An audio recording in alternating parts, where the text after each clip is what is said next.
talk to you today is about building your personal brand, because in my experience as a creative professional, we all work with, our job is to promote brands in the industry and to make people believe certain things about the products and services that we experience, and that applying that approach to yourself can also be a very successful strategy for building your career.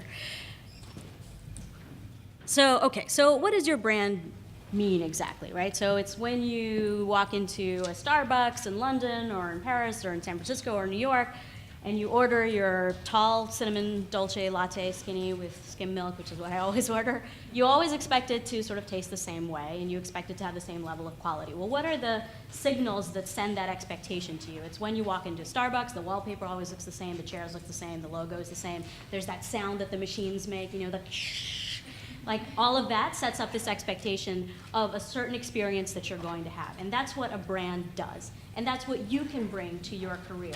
So by building an expectation of this is who I am, and the internet is your most powerful tool for this, right? Is you build a brand around yourself by blogging, by tweeting, by writing about yourself, by having a really strong portfolio of work online that reflects what you're passionate about. That you set up an expectation so that before you even walk into an interview with a potential client or employer, they already sort of know what value you bring to the table. And your job is just there to sort of reinforce the remaining, oh no, sorry, hi. Did you miss all of that? Okay, I'm pretty loud. Okay. Is to reinforce the remaining like 40% that your brand didn't already do for you before you even walked in the door. So, we'll play a guessing game. Can't see the, yes, thank you. Strong brands have really strong recognition. You don't even need to see the name of the product or its logo to understand what this thing is and what the experience is that you're gonna get from it. Okay, quick story about Altoids.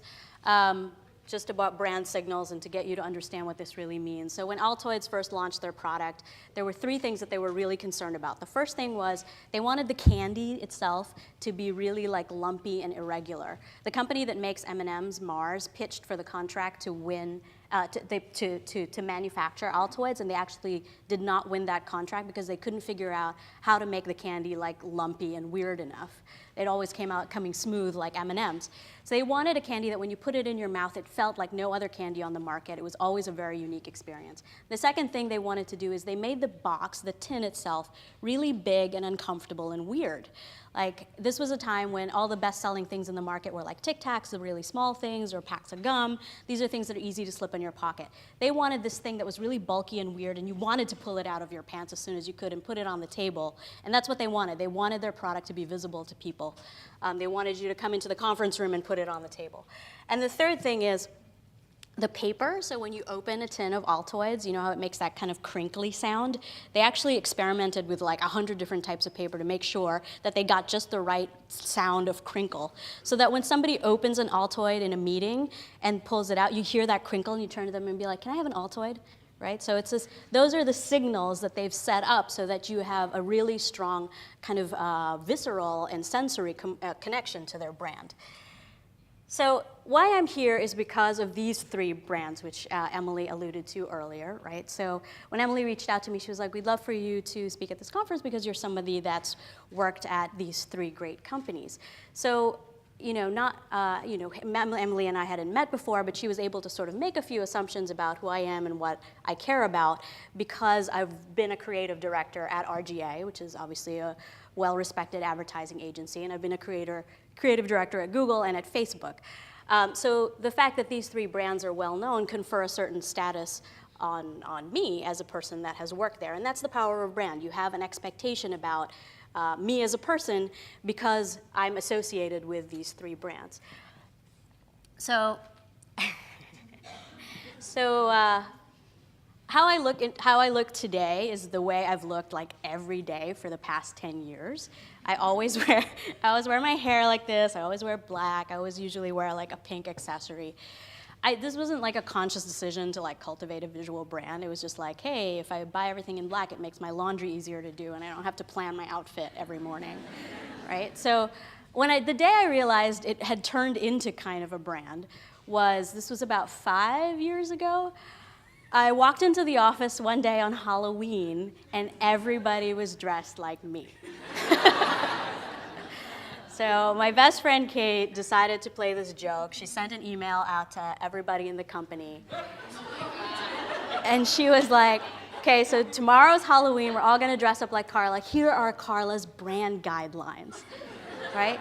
You have to wear your hair in ponytails. You have to wear a mostly black outfit with a pink accessory. High heels, and that includes the men, and skirt. I don't wear pants because the only pants that people make that fit people my height are for like 12-year-olds. So I always wear skirts. So she sent out all these brand guidelines, and they were implemented like really well, right? So these are some people in the office who came to her. So this is, I mean, I'm sharing this because it's kind of a funny story, but obviously, you know, your visual presentation is a very small, superficial fraction of your brand, right? This is just how you look. I'm not suggesting that everybody go out and wear their hair in pigtails or whatever tomorrow. So let's talk about what are the more intrinsic, important qualities of a great brand. I'm going to speed through some of this stuff because I know I actually have more slides than time. So, but very quickly, a great brand is very surprising, right? You take what's expected about, you know, what do people expect about being a designer or a copywriter, and you find something interesting and unexpected in that. So people that do this well, Virgin, so you guys are familiar with Richard Branson, he's the CEO of Virgin. He's well known as being a crazy, kind of irreverent, weird guy, and he makes insane business decisions. He says offensive things in press conferences. And the brand that he's built is also pretty insane. So when British Airways, ooh. I'll just keep going. Boiler. Oh, the boiler, okay, it's the boiler. Like when their competitor, British Airways, is trying to figure out like, hey, how do I optimize travel routes between New York and London or whatever to get better passenger efficiency and et cetera, et cetera. He's like, screw that, how do we get people to the moon? So he built, you know, Virgin Galactic, which is already like pre-selling tickets to space travel in like 2028 or something like that, right? So this is an unexpected brand, and they really adhere to that. This is their 404 page on virgin.com, which is a picture of their CEO in drag. A great brand stands out. So this is the guy that you all think of when you think of great branding, right? This is Steve Jobs. Even his personal brand, he always wears the black turtleneck. And he always speaks about, you know, creativity and about standing out and being fearless. He has that famous quote about the people that are crazy enough, who are crazy enough to think that they can change the world are the ones that usually do. That's his brand. It's about iconoclasm. It's about doing things differently. And their company has always, when he's been at the helm of it, has done things radically differently. This is the very first iPhone that came out. When it came out, you know, there was no such thing as a phone with no buttons. This thing looked totally weird, right? When it was turned off, it was like this black, flat brick of glass. And it has since become the standard for what a phone is. But they completely changed the paradigm. So Apple is a company that's really good at standing out. A great brand is truthful. This is really important. We'll talk about it a little bit more later. You might have noticed a Magritte theme in my presentation, but this is obviously the painting where this says in French, this is not a pipe, and Magritte is, what he's pointing out to you is don't make assumptions about your perceptions, always, you know, question what the truth behind is of this thing. This is actually not a pipe, it's a picture of a pipe. So a great brand that does truthfulness really well is Zappos. This is Tony Hsieh, their CEO, and he himself has this personal brand about always being honest, right? He's very honest about these are the earnings of Zappos, and this is where we are financially, and if the company's not doing well, he's honest about that to the press and to Wall Street. But it's also an ethos that comes out in their customer service. So they are really committed to great customer service and truthful customer service. One of my friends called Zappos once because she was about to go on a trip, and this pair of shoes that she really wanted, they didn't have it in her size on the site, so she called up the service, and they're like, well, we don't have it. They didn't say like, oh, we can get it for you in a couple of days or whatever. The customer service rep just went online, found it for her at a different competitor website, and sent her the link. And so she was able to get the shoes that she wanted, even though that sale didn't go to Zappos. But because of that, she's been a loyal Zappos customer ever since. It's truthful brands. So having gone through all of that, what makes your brand as a person, right? Obviously, you're a person. You're not a corporation or a product or a service. How do you build your personal brand as a creative professional moving into the professional world? And there's two components to it. What you think and what you're good at and what you care about, right? So what your brain is trained to do because of your education, because of your training, and what are the things that you care about because you are who you are. And it's really, so what those translate to are your abilities and your passions. And the reason I like to talk about this is because when I was starting out in my career, a lot of people emphasize either one or the other side of this, right? It's like, what are you good at? Build your career around that. Or what is it that you care about and that you love? Build your career around that.